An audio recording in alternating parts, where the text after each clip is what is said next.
wow, what do you know? It's time for the Pocket Knife Show. Hey, it's Mike on the mic again for another episode of the Pocket Knife Podcast. The last time I remember having a fruit tree in my yard was long, long ago, the early 1980s, in a city far, far away, Sacramento, California.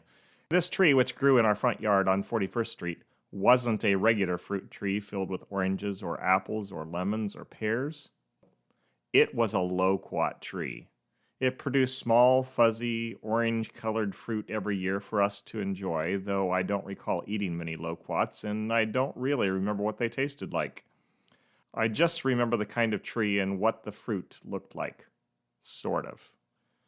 In his letter to the church in the province of Galatia, Paul writes about a different kind of fruit, a fruit produced by the Spirit of God in the lives of those in whom he lives.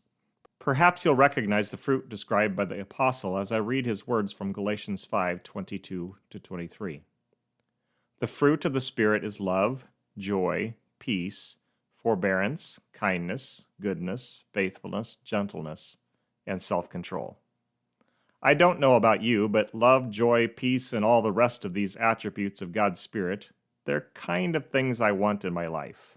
I like it when I display them toward others because my relationships with friend and foe are improved. I like it when others have them because fruity folks who are filled with the Spirit treat me better than I deserve. Way better than I deserve. Thanks, friends. A few years back, I ran across a list of queries designed to help folks like me who want to walk by the Spirit rather than by the flesh inspect the fruit in their lives. The list might have come from Celebrate Recovery, but I'm not 100% sure on that. Anyway, whatever the source, I offer them now with a small amount of personal editing as a spiritual evaluation tool. You might use them at the end of each day or at the end of each week to check in with yourself and with God concerning the fruit which was evident in your life and that which might have fallen away. Be honest as you answer each question. If you lack some part of the fruit produced by the Spirit, ask the Spirit to produce it in you the following day or the next week.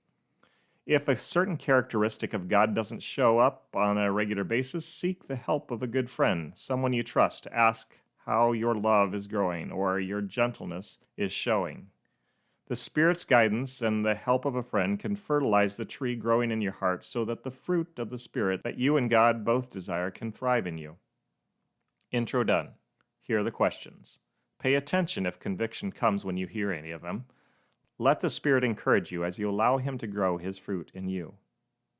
So here we go. How did I show love to others today? Did I act in an unloving way toward anyone? Did others see in me the joy of having a personal relationship with the Lord? If not, why not? How was my serenity, my peace? Did anything happen that caused me to lose it? What was my part in that? Was I patient?